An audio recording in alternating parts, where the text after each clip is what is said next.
Anyway, so it is important for us to get information out there a little bit at a time. Trust me, guys, we're not doing this off the cuff. Well, that was proven wrong. Right? We have the people who helped to launch the Nintendo Wii. The jump cut. 18 years And you did not have the people who helped launch the Wii. Senior vice president of marketing at Nintendo is working with us on launching Amico. So anyway, our marketing is very different than Sony, Microsoft, you can Nintendo. See that. We have to get out there a little earlier. We have a lot of catching up to do. Don't mistake this for a second. I don't think that people are going to buy our system because the name Intellivision is on it. I don't think that people are going to buy the system because Shark is the big system seller. So anyway. But he doesn't say how they're going to sell the system. So why would you use Intellivision at that point? What's the point? And then at the end of this, I say, let's talk more, guys. Would love to take any questions that you or your viewers have. Nothing is off the table. Let's do it. Email me at intellivisionentertainment.com. 89 people like the comments. No one's thumbed it. Doesn't know how it works. Sure they will now, but and then even the comment after, I'm just reading here, Pat, get us an interview. So even the folks I think who some of your followers would like to hear. Oh, poor Gare. That person's probably embarrassed that he's in this video now. Us maybe talk in a room, but if you don't want to, that's totally cool. Look, your show, your prerogative, absolutely. but I just wanted to make like his body language there. Oh, if you don't want to, if you want to, it's okay. Clear here though that what I was doing here is, and again, go back and read it. Or you can read it here. I wasn't attacking you guys in any way. He took it personal from the minute go, or the word go, because we didn't.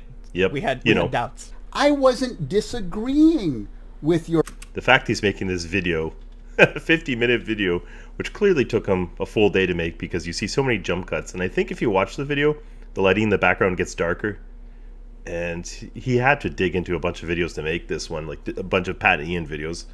So this sounds like somebody who's taking it very personal, because a normal CEO maybe would reach out and say, hey, it appears that we're not on the same page. Let me know what questions you have and I can clarify stuff, and would leave it at that. They wouldn't make a 50-minute video begging.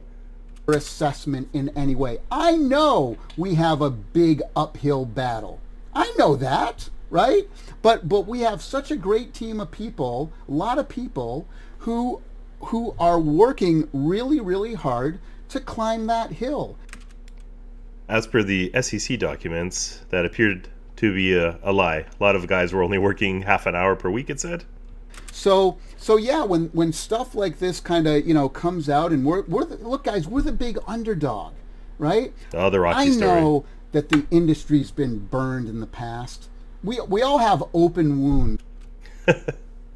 The industry is burned in the past. Like, how many years ago was that? He's living quite in the past. The industry's been pretty darn hot for the last 30 years.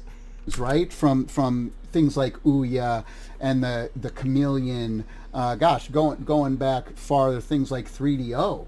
And so long ago. So I understand the skepticism. I totally get it. Everyone should be skeptical. That's why it was so. I like his Bill Clinton, I do not have relations, hand gesturing there. I guess he also is a fan of Bill Clinton. Important to me. When we first started this a couple of years ago, a lot of people were saying, "Oh, do a Kickstarter." It's a good idea. This was before Atari, by the way. Before Atari had even announced that they were doing their VCS or Atari box back then. It was called. This was before that. Right? And people were saying, Tommy, you've been so successful on Kickstarter. Who said that? Why don't you do a Kickstarter? And I said, no, I don't want to do that. Because, that's what Ouya did. That's what the Chameleon did. I never wanted to. Should have did that, because then you would have saw the real interest in your product. Because if they did a Kickstarter and noticed that, hey, even at a low price point, the original price point, that they could only get 5,000 or 10,000 people interested into the system, maybe that would have set expectations early on instead of shooting for the moon. And as my Neil Patel investors video, which I will link in the top corner again, as he had said in that video, where they're expecting to do PS2 to Nintendo Wii level sales, so 100 million, I don't know how many more consoles. He's expecting 100 million consoles, and in the end, they had 5,000 pre-orders. Could have saved a lot of time and money and effort if they would have just did a Kickstarter and gauged just the public interest in Intellivision and what they're offering. To do that, look, if it's a great idea, then... That's why they have Kickstarters, because...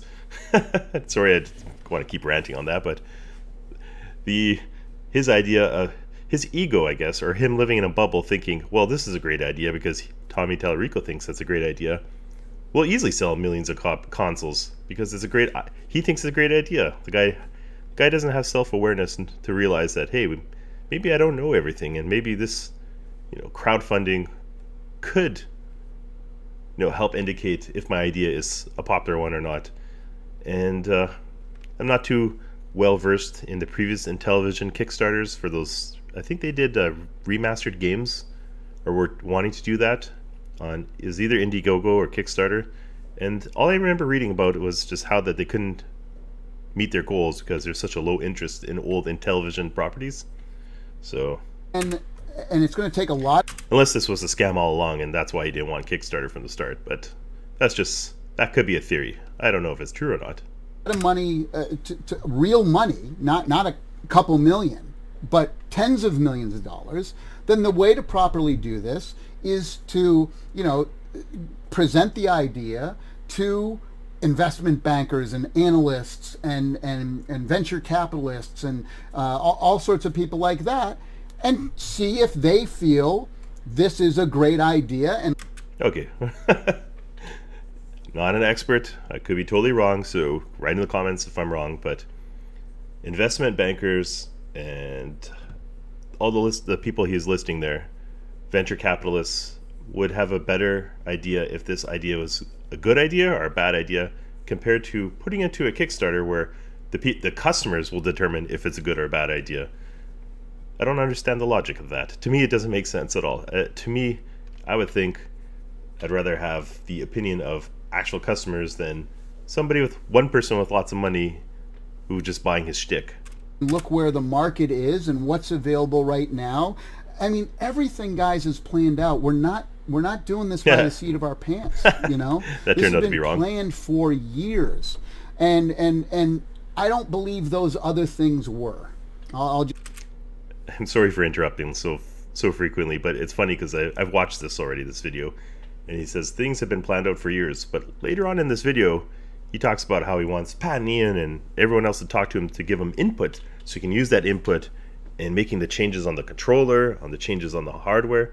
If everything was planned out for years in the past, why would he continually need to do, what does he call, focus group testing or having people give him feedback to make changes to the program or to the console, sorry. He's contradicts himself several times. Because I don't want to disparage any of the other ones, because I know how hard it is to put something like this out. I don't want to disparage. You don't know. He's never put anything like this out before, or anything, or even the Atari VCS. Look, they did their thing. Atari's doing their thing. It's a difficult ride. It's challenging. I love the challenge. If I could find the screenshot, I'll add it in here, but I do seem to remember reading, I think it was on Atari Age, where Tommy shits on the Atari VCS and makes fun of them because they're not going to be going to retail and he's going to retail and their product is so much better. So he does disparage other people. And I think it was around the same time as this video being shot. It's always something I've done my entire career.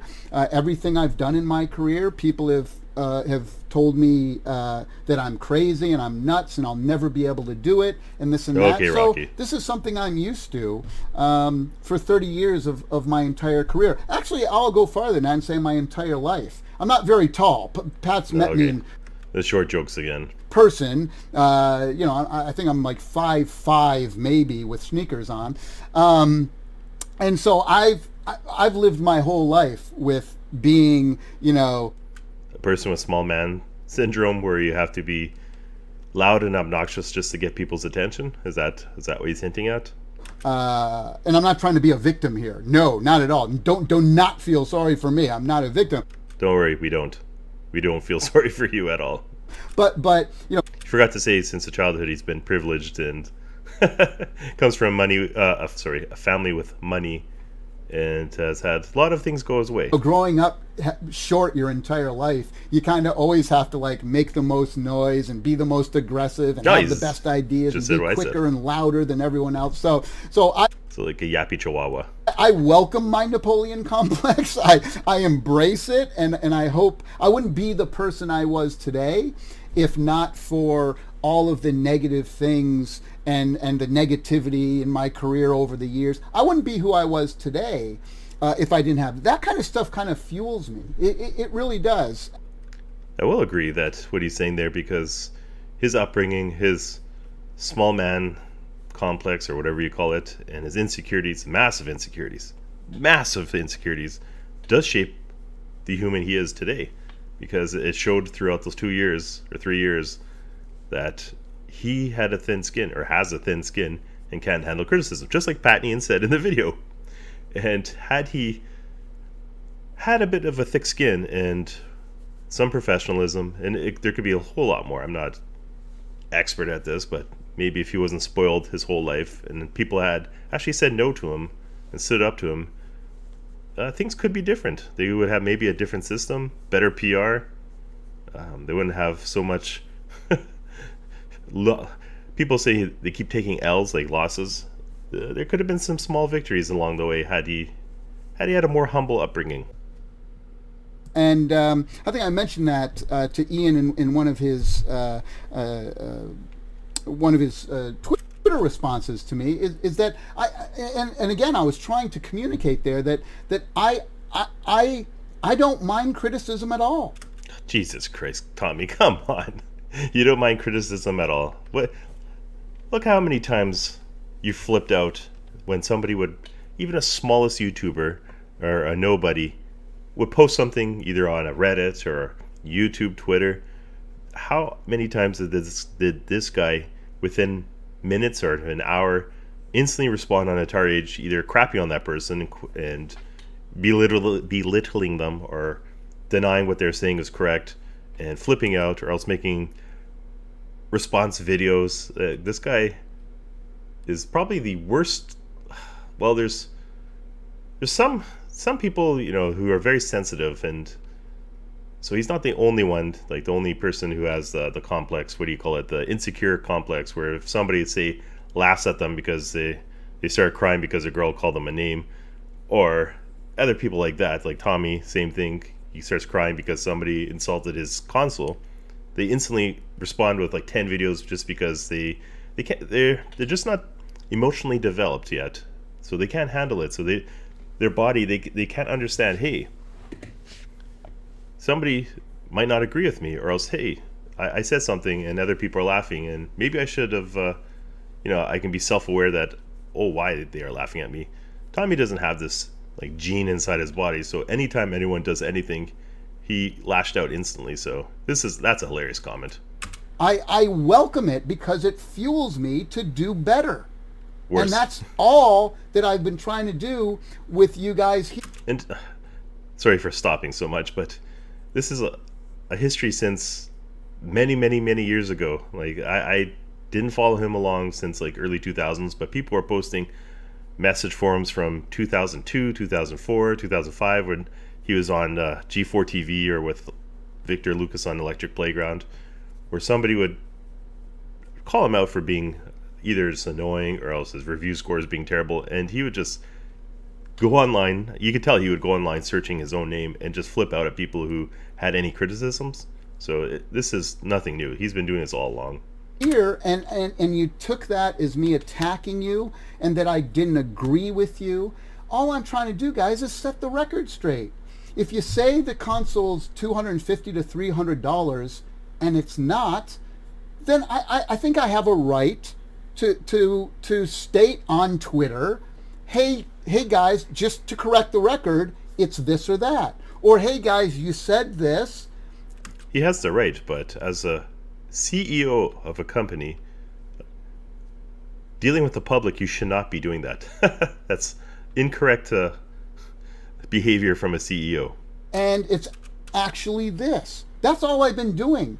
I don't disagree with you guys having concerns. That's totally fine. And if you look at all of the stuff that I've done with other YouTubers, they've had major concerns. I talk to them. I ask for the hard questions. Well, that aged poorly once again because he interviewed a lot of small YouTubers who, and this is just my personal opinion, and these are guys with 50 subs or 100 subs or 60 subs, like just nothing wrong with having a small amount of subs, but these are folks who are most likely starstruck that somebody who's a D-level celebrity is speaking with them, or they're also, it's not like these YouTubers have a great amount of experience interviewing people for tech or video games or anything. They're not just average people, so of course they're not gonna, most of them don't know what questions to ask, don't know how to control an interview. So there's many guys, as we found out later on, many times where Tommy avoided interviewing with professionals and stuck with the small YouTube crowd. And the reason I believe for this is because he can help control his narrative. And that's why it jaded him so much with Pat and Ian, is because I'm not saying they're professional interviewers or anything, or professional, well, I guess they are professional YouTubers, but it's not because they have a high sub count. They had more awareness, and they had no need to shill for Tommy or to let him dictate what they can and can't say to their own audiences. So they stood up, is basically what I'm saying. And he did not like that. But this part's funny. Let's watch it. I ask for the hard questions. Please. The harder the question. Look how high pitch he went. Please. And how did that go with the Slopes interview? That was his last interview he ever did. He asked him only a couple of, it wasn't even a hard question. It was just a normal question. It's like, how is your NFT games going to work? And then his brain shut down and went, well, that's silly. That's a normal question. They're talking about it in their official videos, and the interviewer, Slopes, says, oh, how is it going to work? You know, considering this console is supposed to be coming out in a matter of months, all this should be finalized, and he couldn't even answer that. So whenever he was pressed with hard questions by any interviewer or else online, how many times did he circle around giving a definitive answer? Like all the time? Or else people would pose questions and he would ignore 95% of the content of the person's post and just fixate on one small thing that might be an easy answer, or else like a slight mistake in the person's question. And the reason being is because he couldn't answer the questions, or he just did not want to answer the questions because they put the company in a negative light. Question, the better. Nothing is off the table. That's what I said right here. Nothing is off the table. I just don't need to talk to him. And that's what some of these YouTubers get drug in. They're like, oh, I'm going to talk to someone and have them on my YouTube channel. And then they're okay with that, but they're not going to necessarily press the person on the product or even be skeptical. If what you... I guess Pat and I agree on that same point there. are celebrating is Tommy communicating on the internet in podcasts or videos with people of that caliber who have no journalistic integrity or even common sense to even conduct a critical interview, then you have nothing at this point that I want to hear about. So Pat and I, just to let everyone know, I am not Pat Contry. Just want to make sure, like, I don't have a mop on my head for hair, and I have less arm hair. Just that I guess we have a lot of the same thoughts. I mean, absolutely nothing. Words are meaningless when it comes to products that are 14 months in advance. Ask me whatever you want. Don't say that people who have me on the show are just kowtowing to me and kissing my butt. They were. That's not it at all. How did that Geek Getaway interview go? When you say stuff like that, you're insulting other folks, other people who are doing this just like you guys are. I mean, one of my favorite guys is Richard Masucci. This part's great. Review Tech USA. I love his stuff. I love the way he presents his stuff. I think he's amazing. I think he's a super intelligent guy. I think he has his pulse the finger on the pulse of the industry, and he did a thing on Amico, and he's. I wonder if he thinks the same way with Richard. I pointed this out in my previous video. I used this snippet and then showed how Rich has has not said positive things about Intellivision over the last, well, mostly the last 2 months. And he likes how he presents. I guess Tommy's a fan of him taking his shirt off and showing chickens and stuff, or ducks, or whatever the hell he has. But I do find it funny. This one aged poorly. His one big YouTuber he could use as an ally, at this point, completely just dunks on Tommy. Says, hey, this looks pretty interesting, but boy, do I have a lot of concerns. And he put out a video to that, and I think he's got almost 1 million followers, that guy. He had to write how many millions. He just said only like 2 minutes ago, just because somebody doesn't have many subscribers, YouTube, it's not a big deal. Then he number drops the 1 million subs to Pat Ian. So he just said, you shouldn't be crapping on people's smaller YouTube numbers, and he just craps on Pat Ian because they don't have the same subs as Rich. So I like that, Tommy. Good job there. And I reached out to him, and I said, hey, Richard, I understand you have concerns. If you'd like, I'd like to come on and have a discussion about what your concerns are, because I understand you have concerns. It makes sense. Other YouTubers like Dreamcast Guy, let me see, haven't seen Dreamcast Guy talk about him. Hot Take Guys, Shane. And once again, this aged poorly. And Adam over at Video Game Rants. Victor Lucas from the Electric Playground. Kevin Pereira. People know a lot of him from the old G4 days. Even... And I used this in my last one too. That aged poorly, now did it. Guys like Smash JT, who put out a very negative, initially a very negative video about Amico, and I reached out to him and wrote him, and he's like, "Oh wow, that was I didn't realize that. I didn't know part of that. He read, the internet, that a lot of hate people write things that aren't true, and he read some of that stuff, and he came on and he did another video going, holy crap, let me back up, because I still have concerns, but I do want to kind of correct the record on that. I gotta say, Tommy, I really appreciate you, and I'm looking forward to what you got coming out of this. I'm guessing Smash G2 does not appreciate that video still being around. I guess he changed his opinion since then, and I don't believe he shares that same opinion anymore. But I don't not want to speak for the guy, so maybe he does still.